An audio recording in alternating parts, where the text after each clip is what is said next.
Let's play a game. You're at a restaurant with your friends. The bill comes. Do you just pay it? Or do you quietly do the math in your head while pretending to check your phone? Your answer says a lot about where you fall on the wealth scale.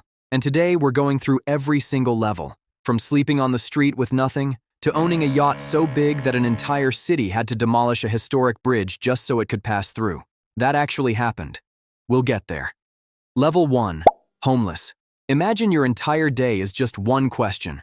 Where am I sleeping tonight? Not what am I eating? Not what am I doing? Not what am I watching later? Just, where am I sleeping? Because everything else, and I mean everything, becomes irrelevant until that's sorted. And here's the wild part. Your brain knows this. So it does something drastic. It shuts off every function that isn't immediately useful. Planning ahead? Off. Trusting people? Off. Making good decisions? Way off.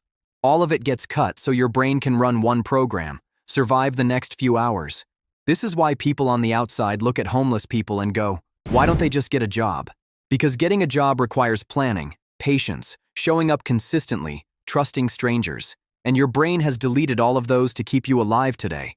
It's like someone asking why your phone won't load Google Maps when the battery is at 1% and the phone is just trying not to die. Level 2. Broke. Okay, you've got a roof. But you're also doing something that broke people know very well. The mental math. You know the one. You're at the grocery store and you're adding things up in your head as you put them in the cart because you cannot afford to get to the register and find out you've gone over. That math runs all day, every day. If I pay rent, I can't fix the car. If I fix the car, I can't buy groceries. If I buy groceries, the lights get cut off. And Harvard researchers found that doing this math constantly actually lowers your thinking ability. Not because you're less smart, but because your brain is spending so much power on survival calculations. There's barely anything left for everything else. So while everyone's out here telling broke people to just make better financial decisions, their brain is running on half battery doing math it never asked to do. Being broke makes you worse at getting unbroke, which is genuinely one of the pettiest things biology has ever done. Level 3. Getting by. You've stabilized, bills get paid, car works. There's actual food in the fridge that you bought on purpose and not just whatever was on sale.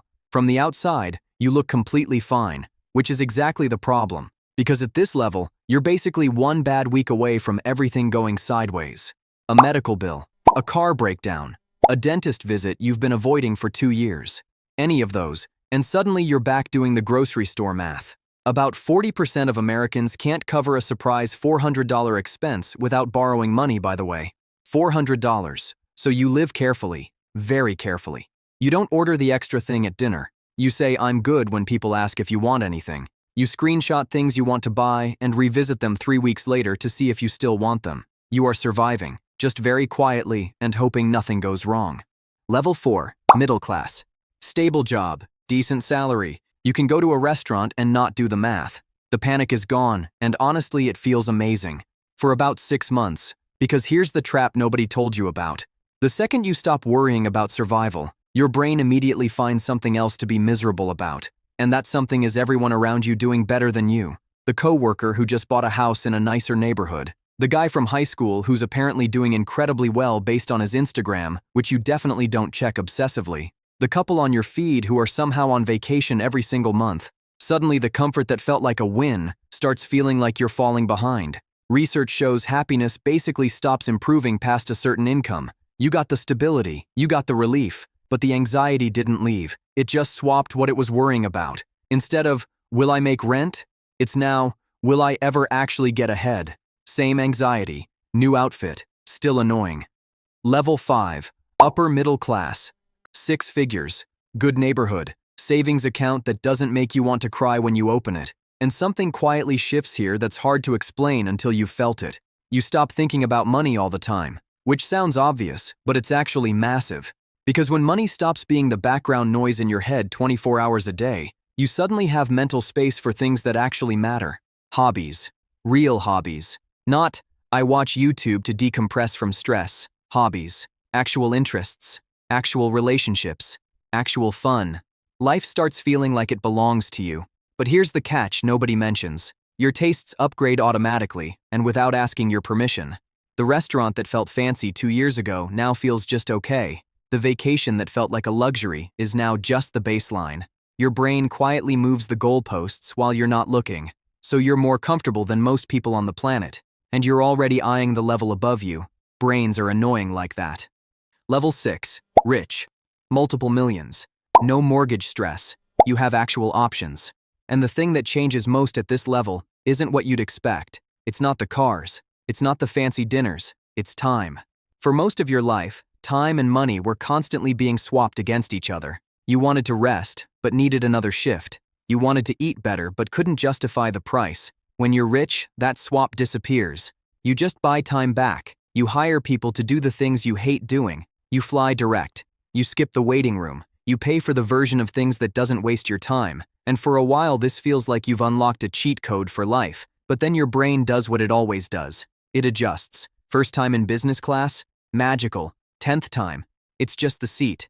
First 5-star hotel? Incredible. Now it's just where you sleep. The excitement doesn't disappear completely. It just shrinks. So you buy something bigger. Your brain goes, cool, normal now. And you buy something bigger again. Meanwhile, a brand new fear shows up that sounds ridiculous from the outside. The fear of losing it all. Rich people worry constantly about protecting what they've built. Market crashes, bad investments, one lawsuit, one wrong move. So the anxiety didn't actually go anywhere. It just got a Rolex and started worrying about different things. Level 7. Ultra rich.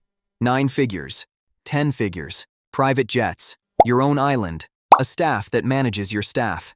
At this level, something genuinely strange happens to your relationships. You can never fully trust why anyone is around you. Are they here because they actually like you, or because of what you have? That question doesn't get quieter the more money you have. It gets louder, and apparently almost half of ultra-wealthy people struggle to feel genuine pleasure from things that used to make them happy. Not full-blown depression, just nothing really hits the same anymore. A private chef is just dinner now. The Maldives is just a trip now. You've done everything at such a high level so many times that your brain's reward system basically just shrugs, which is exactly how you end up with a $500 million super yacht. Jeff Bezos commissioned one. It was so massive that the city of Rotterdam in the Netherlands had to partially tear down a 140-year-old historic bridge just so the boat could get through the waterway. They literally dismantled a piece of history for a boat, not because he needed it, because the previous level of experience had stopped registering. Level 8. Billionaire. This is a completely different planet. Normal human problems don't apply here. Traffic? Helicopter? Getting old? You're funding the labs trying to reverse aging. Someone tells you no? Who?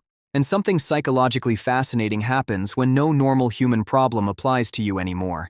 You stop thinking of yourself as someone who has money. You start thinking of yourself as someone with a mission. Elon Musk isn't building rockets because he needs cash. He genuinely believes he's saving humanity by getting us to Mars. Bezos talks about moving heavy industry off Earth to protect the planet. Zuckerberg built the metaverse because he thinks he's inventing the next version of human connection. Delusional? Maybe.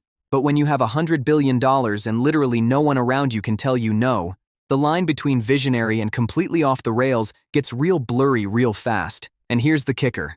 Elon Musk, the richest person on the planet, admitted in an interview that he gets lonely. Just him, a small house near a rocket facility, by himself, the most powerful human alive, sitting in a little house, feeling lonely. Money really does take you full circle. Here's the wild thing though.